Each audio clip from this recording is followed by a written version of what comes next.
Welcome to Tea Time with Kitty. Welcome. We know that we got it started a little late, so we're giving everyone a chance to get all started, get all set up, and get joined on with us. We're waiting for everyone to help get us started so that we can introduce our guest host for today. And I am in her beautiful home, so we had to get our internet and stuff going on this computer so that we can get joined in for today. So welcome to Tea Time with Kitty. And we have our special guest today that will be hosting our today's topic, Mrs. Tamika Estep. And she's going to be talking about toxic relationships. We talked about anxiety in the workplace, and we wanted to move it in a little bit more into to toxic relationships, right? Toxic work. Oh, okay, toxic workplace and toxic relationships. Okay, so it's going to be toxic workplace because we know that our workplace family or colleagues are also we have relationships with them, right? So just trying to get to healthy relationships. I know that one of the things that I found with working, well, one of the things that I've heard recently was a situation where someone, I think the guy was from Walmart, and he came in and he had shot up some of his colleagues. And although that was very sad and tragic. It also was a lot of supposed to have been bullying behind that. And I know sometimes children do the same behavior. So although we know that it's never good to bully anyone and to be a bully, as well as it's never any means to ever result to that type of violence where lives are taken, right? But we just want to be mindful of, regardless if it's your personal life, regardless if it's your workspace, people do take on a lot and different people deal with things differently. So that's why it's so better to give a smile than to give a frown because we never know what someone else is going through. So just on yesterday, Dayan celebrated her 28th birthday. So happy birthday to her.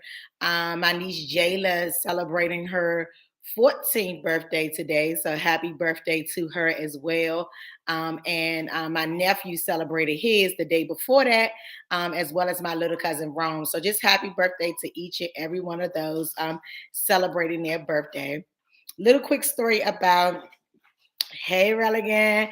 A little quick story about my granddaughter Nala. So I have a little story about my granddaughter Nala. So about a month ago, I bought her an umbrella. So yesterday it was raining when we was on the way to Yanni's party, and she said, "Grandma, I can't get your big umbrella. I can't." So I said, "Well, you don't need that big umbrella. Where's your umbrella, Nala?" So she said, "I took it to school and it disappeared." And she said, like magic. And I was thinking in my head, not like no magic, like stolen, like they done stole my baby umbrella. So she doesn't know anything about anybody stealing anything. So she said her umbrella disappeared like magic. So make sure if you're an adult that you are instilling into your child at a very young age that they should not be taking anything that don't belong to them. And it didn't have to be a child, could have been a parent, or could have even been staff.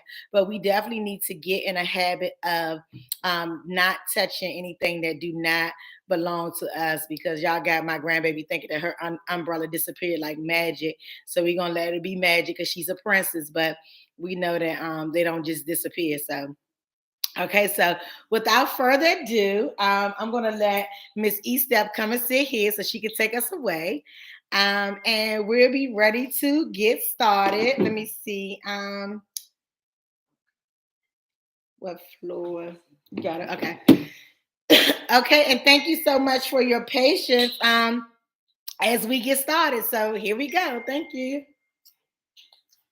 Miss Estep, she's coming. Thank you, Kitty. Let me see. Make sure my dark. Make sure everything is on, It's a little dark on there. Can you all see me good? Oh yeah, I can see me good. So I wanted to talk today about. Well, first, let me thank Kitty for letting me be a part of your vision and your platform.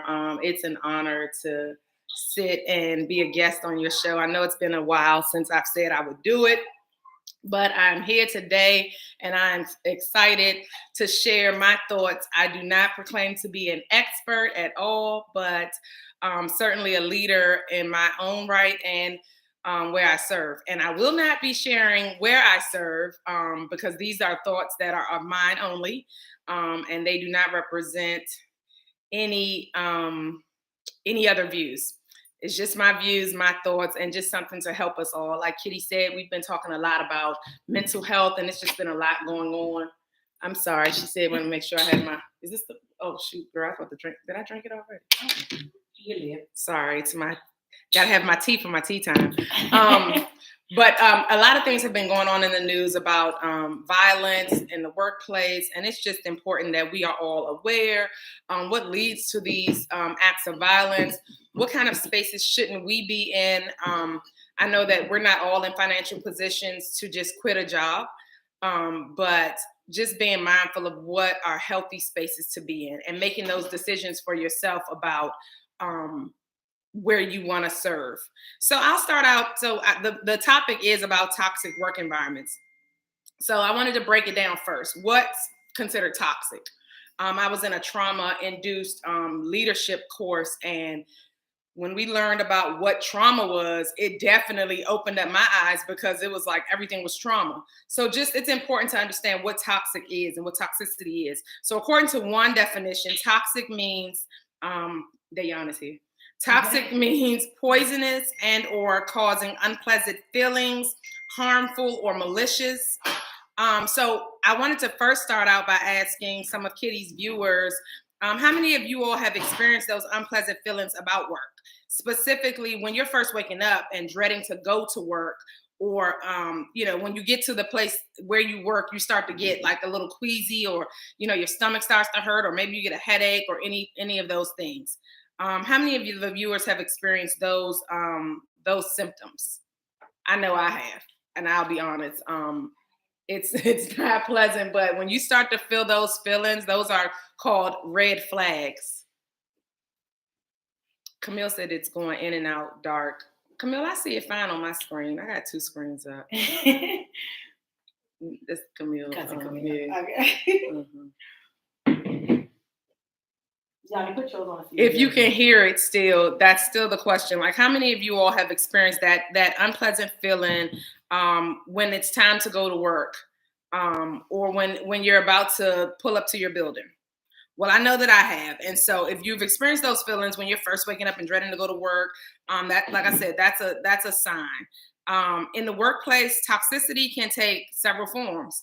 One CEO of a large corporation said that it can be anything from bullying to harassment to a company that just engages in unethical practices and is dishonest with its employees. So all of those are considered toxic, signs of a toxic workplace. It can also include, sometimes people say, I never feel like I can get ahead, or I always feel like they're overlooking me for promotions. That's another sign of toxicity. It can include failure to promote diversity, equity, and inclusion, employees feeling disrespected, and unethical behavior. So those are just some of the signs. So some of the things that are happening right now in the world, in addition to the workplace violence, you may have heard the term. It is getting dark sometimes, Kitty. What is this? The lighting behind us? It's probably the lighting behind us. What should I do? I wonder if we should bring the lamp closer. I think the lamp is what's doing it, actually. I wonder if we should cut it off. Tap it and see if you hit one. Step on the little thing on the floor. Oh. Step on it at the bottom. It's a little button at the bottom. Is that better? Is that better? I see it. Hey, Mrs. B from DC. That's really good. Is that better? You feel like that's better? Mm-hmm. I feel like that's a little bit better. Mm-hmm. It's brighter. Okay. I think that's what they needed. Okay, Camille said yes, that's better. Thank you, Camille. So the Great Resignation is another thing that's happening right now, and it started due to COVID, but it's going to continue. Why? Because people are tired of working in toxic work environments. Mm-hmm. They realize that working from home, being in a space where they are respected is a better space to be in. So they're no longer, hey Alicia, they're no longer staying in that space. They're making decisions for themselves and for their households to move out of that space. And so the Great Resignation is something that started during COVID, but it's going to continue for years to come, because people are sick and tired of going to a place and not feeling valued, feeling bullied, feeling harassed, etc. And it's taking a toll on their health, both mentally and physically. If you think for a second that a toxic workspace doesn't impact you, you're totally wrong. Check your blood pressure. Get your blood pressure checked. I see you, kid. I see somebody saying, hello, boss. I'm not going to acknowledge you. They will not know my organization. No, but it's really true. And so it's impacting people and it's taking a toll on them.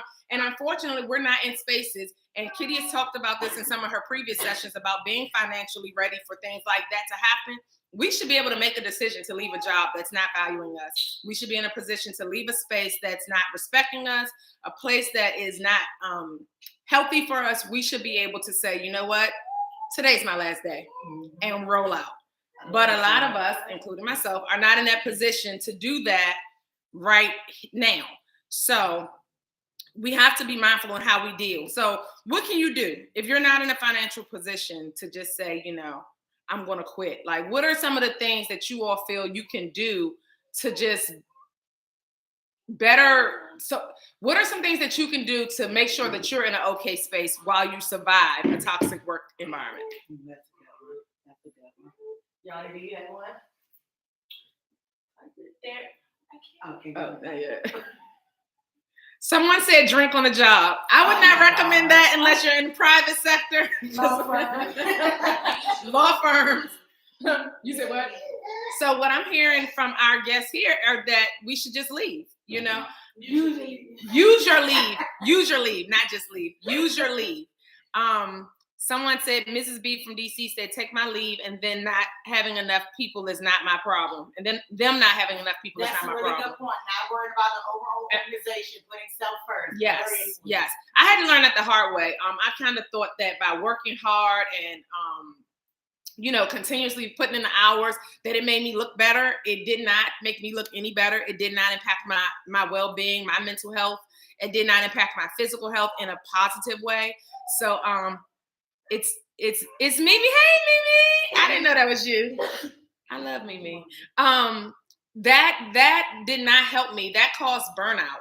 That caused frustration and even more angst about the job. It caused even more frustration about the job, which is not even their fault. That's my fault for not using leave. Like now I'm in use or lose, and I'm like, yeah, it's cool, but that I don't feel like that really benefited me. Alicia says to communicate as much as possible. Latoya, hey, cousin. Kia said, keep building yourself professionally and keep looking for new opportunities. That's important. That's important. And that's one of the things that I'm going to talk about, like in ways to cope. I wanted to hear some of your ideas, but in ways to cope, one of the things that you need to do is to create an action plan. An action plan is important. Start job hunting. The smallest step that you can take is to update your resume. Hey, Jillian. Taking care of yourself first. That is important. Self-care is it. What do you say about self-care, Yanni? I mean, not Yanni, Kitty. You always talk about self-care. She always talk about how important it is. Definitely caring for yourself, putting yourself first above family. And, you know, sometimes you have to put it in front of your spouse. Not to neglect your spouse at all, but definitely to put it in front of your spouse, because like they tell you on the plane all the time, if you don't put your oxygen mask on first, you're not able to save anyone else. So definitely self-care, take it into the workforce with you, and implement it there as well. Kia said, yes, Kitty. It is true. It is true. So create that action plan, start job hunting, update your resume. Another thing that you can do, let go of what you can't control. Hey, Mom. Not well, hello. Let go of what you cannot control. So you may not be able to be in a position to control the work culture in the space that you're in, but you can control your response. Let it go. I've had to learn that the hard way. And so they look at me, and I know they're always wondering, like, what is she up to? Because I'm not saying nothing. And I normally got the big mouth. I'm not saying nothing. I'm like, it works. You know, it's not my company. I said I take you to bones. I got exactly. I'm just gonna smile. I'm gonna put my time in. I'm going to give my very best. I have good work ethic, so I'm always going to show that, but I'm going to control what I can control, and that is my response. Establishing boundaries. Don't fall into the trap of being a part of the culture. So what you find yourself is someone doesn't like the workspace. They don't like the boss. They're talking about Miss Kitty. I can't stand that supervisor, Miss Kitty. And you like, you have just contributed to that toxic work culture. Hey, Jamaica, change what you can control. I know that's right, sis. But you've contributed to that workspace when you start to participate in office gossip. Don't be a part of the problem. You can't stand her either. That's Parkland 35. Yes, they do. I have a question for you. Go ahead. What's the question? What would you recommend to someone? Now you're educated, right? Our niece Rajanique is so educated. Yanni is so educated. Like y'all just got degrees with degrees. But for someone who all they got is their experience in that particular job, how do you lead? You know, because it's like easier to say than done. I'm talking about your senior people, 50 years and above. And it's not as marketable as it is with these younger persons now. That's a great question. I think the first thing is to never feel like you've learned too much. Like always focus on your professional development. Okay. That's my suggestion. Like you always want to continue to market yourself. Even if you're 50 and above, my mom is 50 and above, we're going to take them classes. Okay. It's never too late to go back to school. It's never too late to learn a new skill set. You can go get your PMP certification. It don't matter if you can read still, you know, you don't need a degree for that. You have the experience and, you know, any type of, for PMP, just some knowledge I want to drop. For PMP, you can have as many hours of event planning, any type of experience towards project management. And managing a project could be building a house. Managing a project could be renovating your house. So you just need to be able to have those hours and take the test, study for the test, and you get your PMP certification. And to me, that's a golden ticket. So you may not have your degree, but you have a certification. So always continue to professionally develop yourself. Talk to people, network. Okay. Sometimes, and we're learning it in certain organizations, that it's who you know, not what you know, you know. Yeah. And sometimes once you get there, you can learn more, right? You can go from there. Mimi said, I'm not sure you're not telling them you can't stand them when they're doing what you want, so bye. I think that was for Parkland 35. So that's one of the other things you can do. Establish boundaries. That's what I said. Don't contribute to the office gossip, because then you become part of the problem and part of the culture. Find yourself a support system. So I have my sisters, I have my brothers, I have my mom. You might have your spouse, your best friend, your church friends, whomever. Find someone that you can lean on and that you actually trust, that won't repeat what you've shared. Because sometimes as leaders, we have some very personal information, and you don't want that to get spread amongst the community. But also, do not, whatever you do, badmouth your employer at work amongst your colleagues. Otherwise, you, my friend, again, have been contributing to the toxic work culture. Jamaica says to be open to change. Don't be closed-minded. That's another thing. Be open to different experiences. So I like that, and I received that, Jamaica. Thank you. So those are just some of the coping strategies that I've used to withstand a toxic work environment. I think ultimately is focusing on you and your self-care. That's most important. And also creating an action plan. Those are the key ones for me. Focus on you. Continue to advance yourself and to develop yourself professionally. Network. Establish those boundaries. Another thing, stop burning yourself out. So I'm talking to myself now when I say burning yourself out, working the extended hours. Like when you're gone, I had to learn this. One of my old bosses at a previous agency that I was with, he died during COVID. He was there on a Thursday, partying in my office, and then on Sunday they found him dead. And on Monday, they were looking for his replacement.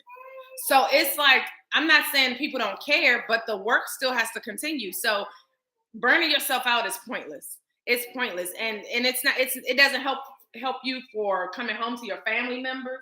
What you doing over there, kid? Sorry, my niece distracted me. But it doesn't help you with, your dealing with your family members. It doesn't help you financially. It just burns you out and makes you no good for the next place that you're going to go. It will be there tomorrow is an important thing to remember, Jillian. Thank you for that. Mimi, they will replace you. Thank you for that. Those are important key things that I had to remember and remind myself. Like, I am not irreplaceable. They will replace me. So that's why I've been taking some time off. I've been focusing on me and mine, and it has done wonders. I'm sure I'll be refreshed and ready to deal with my staff when I return. But I have to take control of the space that I'm in, because I'm not in a position to just go in there tomorrow and be like, you know what, deuces. I wish I was. But at some point, maybe I will be. But today and tomorrow, I'm not there yet. So I have to just learn how to cope. So I hope that is useful for you all and how you navigate the spaces that you're in. I actually hope for many of you that you don't have to work in those spaces, that you are in a healthy space where you can thrive, where it's positive, where you have people you can trust, where it's a place where you can grow, where you can share your opinions and not be judged by them, where your thoughts matter and where you feel valued. So I do hope that for you guys. Kitty, how much time I got left? Because I'm done. Okay, just a few on that. Okay, so let's see another question. So do you find that the toxic workplace is more prevalent when you're in a management role, or you feel that you may have some experiences that you can relate to in a role where you were not part of management? I've experienced it in both. In a management role, it's even tougher because in a management role, I find the toxicity to be worse because I feel like it's so many limitations to what you can say and what you can do. When you're a regular employee, when I say regular, just non-management employee, I just feel like, you have more leeway to kind of say how you feel. But I've seen it in both spaces. In the non-management roles, I find that you just feel like it's just no hope. Like, oh my God, I really can't say anything. At least in a management role, you might feel like I can change some things. Like, I can change what's happening in my department. I may not be able to change overall, but I can change at least my department, or try to effectuate some change. Okay, so today I kind of had the topic wrong a little bit because I did the toxic relationships when we went to the workforce and you were hosting this. But I'm thinking around the first of the year, we're going to kind of co-host together. So you can be on camera. Because I would like to talk a little bit more about toxic relationships as well as the workplace. So we always talk about a workplace being toxic. But what are some things that you can share to make that person, because sometimes we talk about, the job is so toxic, but sometimes we may be the toxic person. So what is some advice that you get? I know with me, I am not as social in the workplace as I used to be. Friendly but social, and to me those are two different things, and you might can talk about that before you wrap up a little bit. But just to make sure that you're not, I know you talked a lot about gossiping is one form of being toxic, but you have people that will lie about anything. I've seen people make up unbelievable stories at work. So if you could just touch on those two things. I do want to say thank you to everyone for joining in before Mika take us home. And I also want to make sure everyone enjoyed their Thanksgiving holiday. And that you are looking forward to the Christmas season. So if you could just take us home with one of those two things or both, and we'll be ready to wrap up. So I just want to say thank you all so much. So I think I heard you say, what are some other things that are considered like maybe toxic that people are doing in the workplace? So stop spreading rumors about your colleagues, okay? So that's one of the big things for me. I'll never forget. One time I was out on leave, and I guess it must be rare for me to be out on leave, but I was out on leave, and y'all gonna laugh at this one. But a colleague told my staff that I had went to go get my body done. Don't know me from don't know me. It's not somebody that I would share that with. If I did, she wouldn't have been the one to know. And y'all know me, I came right to work and said, "Oh, somebody said I came to get my body done." And that happened to me. You all know I have sister locks. So when I first got my sister locks, one of the staff person went around telling everybody, that's not her real hair. She had that put in her head. I'm like, this is my real. So I had to catch myself and be like, okay, why am I going back and forth with this employee about it being my real hair or not, right? Mm-hmm. So that is very key that people make up rumors. Yeah, and it just makes so Kitty and I are able to laugh at things like that. But what about that person that really takes it personal? Like, what about that person that's like, oh my God, like they don't like me. Oh my God, my feelings are hurt. So, people got to be mindful of the things that they're saying about people. I see Camille laughing. Mimi said, I answered with, call her and check on her. If she wants you to know, she will tell you. Right. That's a good way to switch the subject. That's establishing boundaries too. Because people will stop coming to you when you say things like that. When you say things like, oh, won't you go tell her? She, tell her about her sister-in-law. Tell her about her new body. Because I came right to work and said, oh, y'all like my new body? And people were laughing like, what? Even the person that said it was like, oh, what? So, be kind to people. Like, really be kind to people in the workspace. Another thing that I think is toxic is, I don't know if we're going to agree with this. I know we should take our leave, but leave abuse, like making it harder, putting a burden on your coworkers. That's very, because by you abusing your leave, it makes it right. So you're bringing toxicity because now someone else has to work extra hard because you're not doing your fair share. Yes. So hold your own weight. Don't just get the check on Tuesdays or Fridays or Monday or Thursdays. Hold your weight. Like, holding your weight means a lot. Exactly. I find that is, I feel bad for people. I'm not in that position because I am in management. But when I see people that do that purposely abuse their leave, it doesn't allow for someone who really needs it to take off. And I feel really bad. And it also makes you a beggar, because most of the people that abuse their leave wants to come around and want you to donate leave to them. So why would I donate my umpteen out, money, dollars an hour, right? Because, your leave is based on what your pay rate is. So Jamaica made a comment, and I got that as being toxic too. I'm calling HR. You know what? As a manager, they will run that in the ground. They love to call HR when it isn't an HR related matter. Stop abusing HR. Oh yes, Jillian, you're right. It's stressful on the entire team when people are constantly taking off like that. Look, Jillian is in HR. She said, don't call me. That's right, Jillian. That's right. Because Jamaica talking about I'm calling HR. She's crazy. Well, before we wrap up, and thank you all so much for sipping with a sister, as always, Wednesdays at 5:11. If anyone wants to shout out their job, I know a lot of us often deals with jobs being overwhelming, being toxic. But if you really work for a company and you're in a good place, shout out your job right now. If you want to be confidential like Mika and not state where you work, you could just be, I'm happy where I work. Yeah. So if your job makes you happy, and if you get excited like I do when you pull up in the parking lot and get all excited and ready to run in there and start some stuff, shout out your job right now. I know there has to be someone on the line who truly, truly, truly loves their job as much as me. I had a staff person tell me all the time, don't nobody love this job like you. Oh, it depends on the day. Okay. But can you at least get a job a thumbs up? Right? I like that positivity. Yeah. Just because some people are working somewhere. I know when one of my sisters talk about her job all the time and how they feed them 2 or 3 meals a day. Anyone that knows me know I love to eat. So that job would make me super happy, right? Okay, so there you go, sis. That's a song right there. The culture may suck, but you love what you're doing. Let's see. Oh, thank you so much, Latoya. Okay, so we do got some people out there that's loving their job, and that type of energy that we bring to work definitely. Oh, somebody said the post office. Okay, well, we did get some positive response. But I like that. I like that you did that. Spin it, because everything isn't toxic and everyone isn't in that toxic space. And like I said, I'm hopeful that people are in a thriving environment. Yes, a thriving environment. And sometimes just bringing that peace to work makes a bit of difference, because you may be something for someone else. I saw what Kia said about the culture sucks, but I love what I do. And I saw that Jillian agreed. That's what I'll say.